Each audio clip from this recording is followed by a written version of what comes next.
శ్రీరామ్, జై శ్రీరామ్, జై శ్రీరామ్.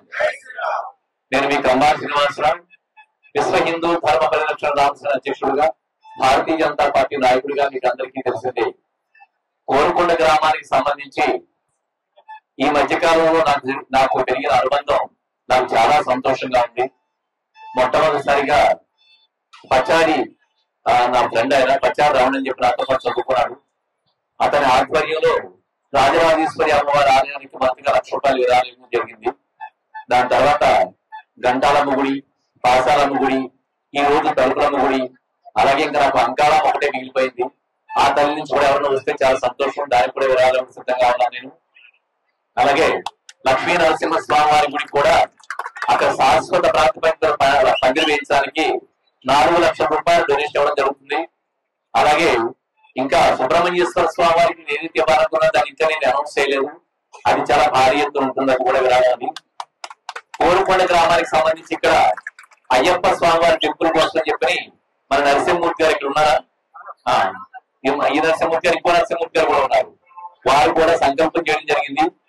ఈ అయ్యప్ప స్వామి వారి శంకుస్థాపన చేసి ఇక్కడ ఆలయం కట్టాలని చెప్పి అన్నారు. నేను సిద్ధంగా ఉన్నానని చెప్పాను, కానీ ఇంకా ఇప్పటి వరకు వాడు ఎవరు రాలేదు.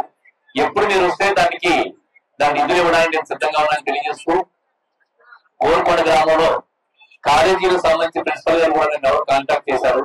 అది మొదటి వారు వచ్చి కలిసినట్టయితే నేను దానికి కూడా నేను వారి విషయంలో కూడా నేను శ్రద్ధ తీసుకుంటాను.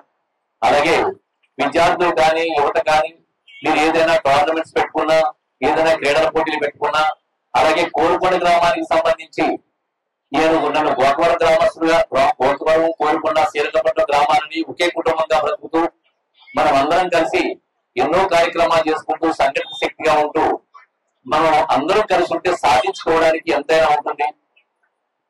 హిందూ ధర్మాన్ని పరిరక్షించుకోవడమే కాకుండా అన్య మతస్థుల యొక్క మనోభావాన్ని కూడా మనం గుర్తెరిగి వాళ్ళకి వాళ్ళ మనోభావానికి ఎటువంటి విధంగా దెబ్బతగలకుండా మన హిందూ ధర్మం యొక్క వైభవాన్ని అందరికీ తెలియజేస్తూ మనకి ఎన్నో విషయాలు ఉంటాయమ్మా.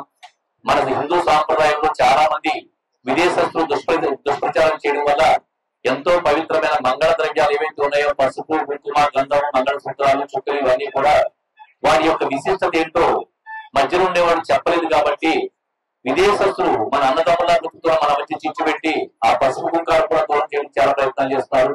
వారు కూడా పెద్ద మనసు చేసుకుని అది సైన్స్ అని తెలుసుకుని మనకి ఒంటి నిండా చక్రాలు ఉంటాయి.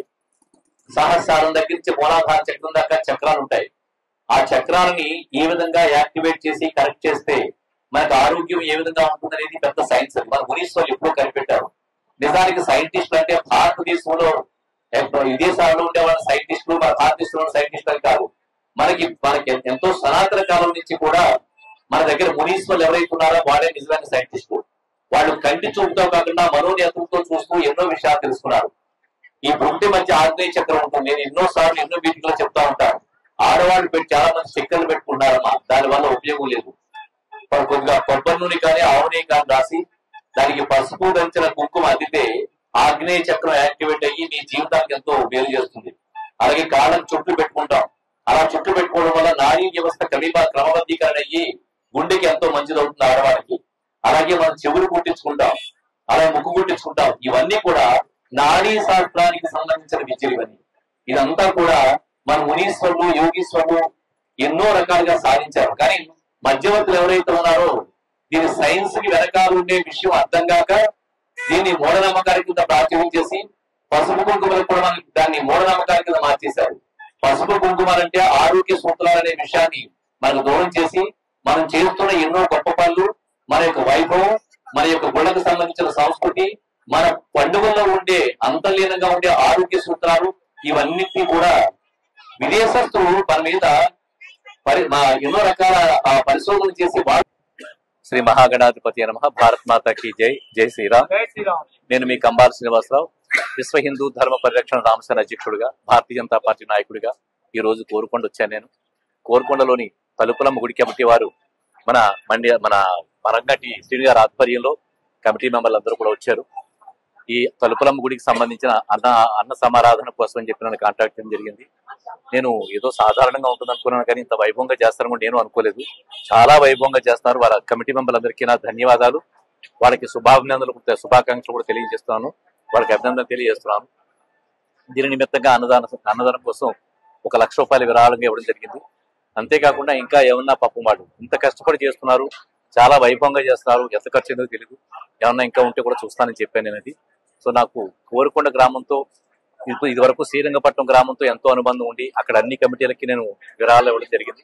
ఇప్పుడు కోరుకొండలో కూడా గంటాలమ్మ కానీ, కాశాలమ్మ కానీ, అలాగే సుబ్రహ్మణ్యేశ్వర గుడి కానీ, అలాగే తలుపులమ్మ కానీ, వీళ్ళక్కడ వెంకటేశ్వర స్వామి మా సీనియర్ యొక్క వెంకటేశ్వర స్వామి గుడి కానీ, అలాగే అంకాలమ్మ గుడి కానీ, వడ్డీలపేట రామాలయం కానీ, అలా ఇంకా ఏవైతే గుళ్ళు ఉన్నాయో రాజరాజేశ్వరి అమ్మవారి గుడి కానీ, ఇలా దేన్ని కూడా వదిలిపెట్టకుండా ప్రతి ఆలయానికి నా వంతు సేవను నేను ఎక్స్టెన్షన్ చేస్తూ నా కృషి చేస్తూ ఎన్నో రకాలుగా చేస్తున్నాం. ముఖ్యంగా ఈ రోజు ఇంకా సంతోషకరమైన విషయం అంటే ఆడపడుచులందరికీ కూడా ఇప్పుడు లక్కీ డ్రా తీసి ఒక 50 చీరలు కూడా మేము అనౌన్స్ చేస్తున్నాం. అది లక్కీ డ్రాలో 50 చీరలు, చాలా మంచి చీరలు, పట్టు చీరలు ఉన్నాయి. ఇవన్నీ కూడా అలాంటివన్నీ కూడా ఇప్పుడు మేము చేయబోతున్నాం. రేపు గంటాలమ్మ గుడి దగ్గర కూడా, పాశాలమ్మ గుడి దగ్గర కూడా 100 చీరలు మేము ఆడపడుచులకి ఇవ్వబోతున్నాం. సో ఇదంతా కూడా నాకు చాలా సంతోషంగా ఉంది. సో ఈ విధంగా హిందూ ధర్మం మీద ఇన్ని కార్యక్రమాలు చేసుకుంటూ భక్తులందరూ ఒక చోట చేరడం, హైందవత్వం వెలుగురేయడం అనేది చాలా శుభదాయకం. ఈ విషయాన్ని మీ అందరికీ తెలియజేసుకుంటూ మీ కంబాల శ్రీనివాసరావు.